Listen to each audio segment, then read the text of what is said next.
These days, reputed mobsters are as likely to be at a courthouse as their favorite hangout. Some are on trial and others are testifying against them. Pablo Guzman reports. The usual assortment of alleged wise guys, wise guy associates, and wannabe wise guys made their standard appearance at yet another John Gotti pretrial hearing. Basically, the chief reason why Gotti and company were in court this time was to get a date for the start of the trial. But things below the surface are never quite what they otherwise seem to be at a Gotti proceeding.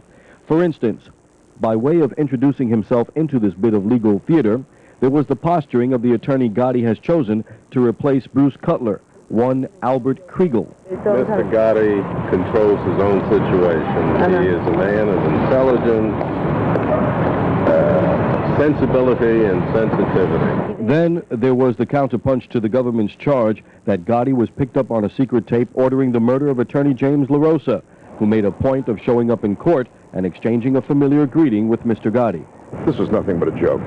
This was a group standing around talking about bringing me into the case or not and kidding around about what they would do or say if I said no. Everybody laughed. It's funny if you listen to it. It means nothing. For them to try and use it in this fashion is ridiculous. John Gotti's alleged activities supposedly revolve around the Gambino organized crime family. But there's another crime family that's gotten the attention of both law enforcement and the mafia of late, the Lucchese crime family. Their acting boss, said to be Little Al Darko, apparently didn't show up at his apartment here in Little Italy, and a lot of people would like to know why.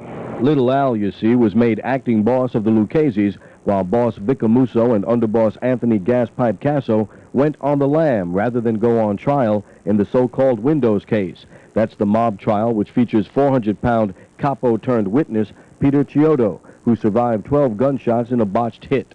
Word on the street is that Vic and Gaspipe wanted Little Al to take care of 400-pound Pete, and when he blew it, Little Al decided to become the highest-ranking Fed stool pigeon yet. As for alleged Gambino boss John Gotti, jury selection in his trial is set to begin January 20th. Pablo Guzman, Fox 5 News.